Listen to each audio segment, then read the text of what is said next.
Oras na para magpalit ng career.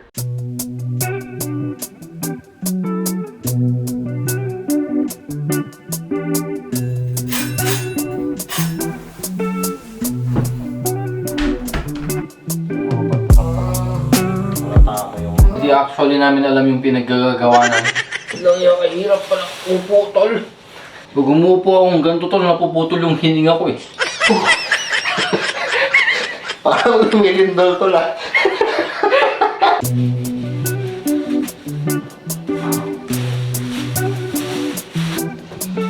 Tapos tatanggal. Tol, anong gagawin natin? Puno tayo tol. Hardware. Ibili tayo ng pintura. Tsaka ng kumot para sa sahig. Takip ng para sa dust o mga tulo-tulo. Tulo? Oo tol. Si Mark kasi nagdala ng tulo dito. Mahirap palang bisita si Mark. Kaya pala may dala antibiotics. Sige na, mag-ayos muna kami ng tulo.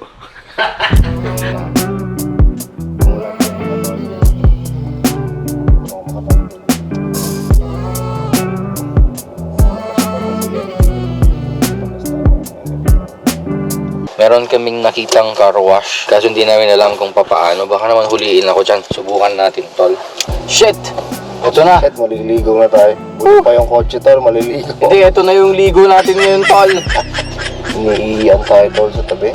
May tulo. Matatanggal ba niya yung tae dito? Bukas ng hangin, tol. Tatanggal yung tayo tol. Tibay ng tae, tol. Tibay, matuloy na tiro pa. Mas malakas yung tae ng ibon. Tutuyuin pa to. Oo. Mag-green naman siya kapag tapos na eh. Green na. Mag-wiper pa rin pala kami. Uy, fuck! Ano yun? Di namin nakita, meron palang dun, island. Umangat kami sa island, bad trip. Madami ka nga talaga namang matututunan sa buhay, Minsan may kailangang masira bago mo matutunan. Minsan, maswerte ka naman na walang masisira bago mo matutunan yung isang bagay. Okay na din. Walang nasira kanina. Good job! So ito, whitening. Good looks. Magic carpet lang sir. Nakakagawa ba ng yan, tol? Ng bata? Oo, sa ilalim, pag nasa ilalim ka. Kahit nasa jeep ka lang, hindi mo na kailangan mag-alala mga spectators.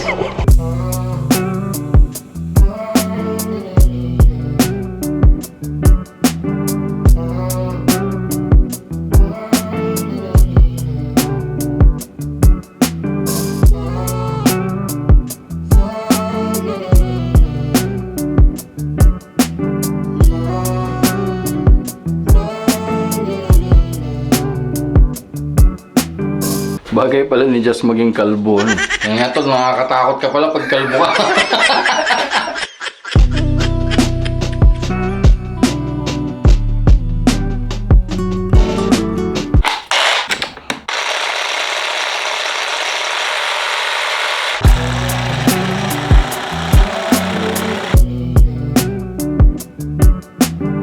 Okay, tapos na ang kalokohan, magpintura na tayo. Tol, ano ginagawa mo? Naglilinis na tol. Lumiya ka pala, kala ko. Spatula. May attitude kasi yung paggawa mo, tol eh. We are for hire. Wala mag-hire sa akin naman. Too inappropriate man.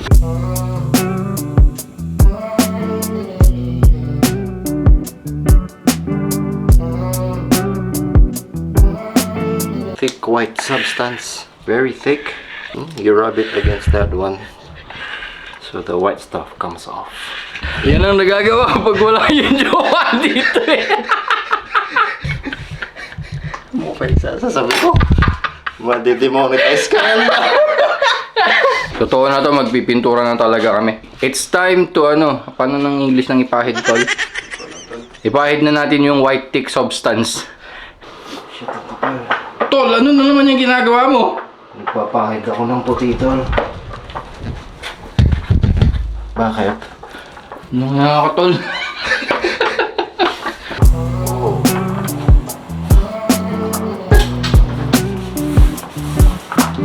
Tol, ang bilis naman nating magtrabaho. Tapos na. Pagka kami ang kinuha ninyo, papasayahin namin ang araw nyo. Magaling kaming magpintura eh. Okay, gumagawa ng kape. Tapos na. Kukwentuhan na lang tayo. Kung di nyo natatanong ano, nagpipintura ako dati. Tingnan nyo, ganito yung hawak ng pintura dapat. So, nagpipintura ako ng panchon. Anong pansyon to? Micho? Micho. Kaya kung gusto ninyong magmukhang Micho yung bahay ninyo, ako ang kunin ninyo. Bilis, di ba? Pwede na talaga kaming mag-shift ng career. Kaya pala namin to eh. Do you want a paint job? Hire us.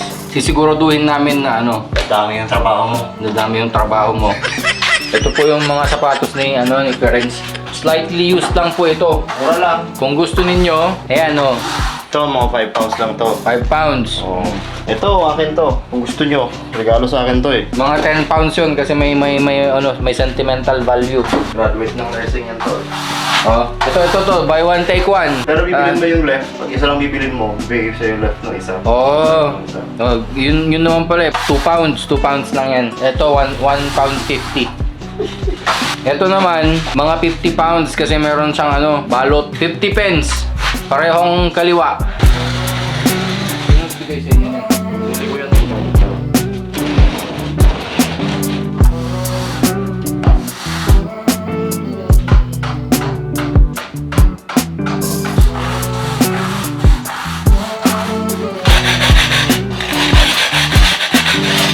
Likabo ka na.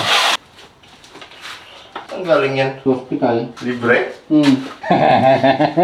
Yung nakakuha na yun. Oh, di ba? Nandyan na sila! Nandyan na sila! Tara na! Baliw.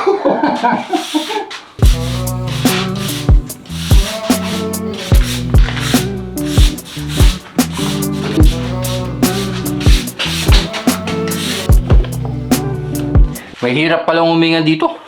Narinig mo ba ako, tol? Narinig mo ba ako, guys? Para kasi Bane, tol.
Okay na, tapos na ang pintura. Ayan o, puting-puti. Alam mo ba kung ilang coat to? Alam mo, 10 times squared. lang iya katol, pagkukumputin mo pa yung mga manonood eh. Sa bagay, ikaw, ako, si Ferenc, tsaka si Edgy lang naman yung nanonood. Ito ang kamay ng mga masisipag. Woo!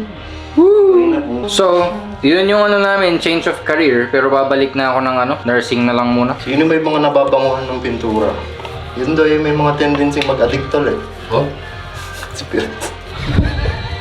Yung kliyente namin yun eh. Ay madam, tapos na namin yung mga walls mo. Baka pwede ka nang magbayad. Ganito po ang buhay namin dito. Pagkatapos namin magpinta, kami pa yung magluluto. Tapos magbabacuum pa.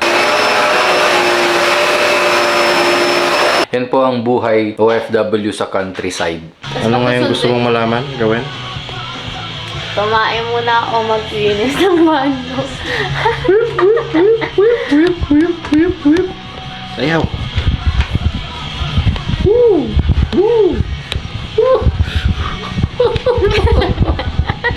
Buang!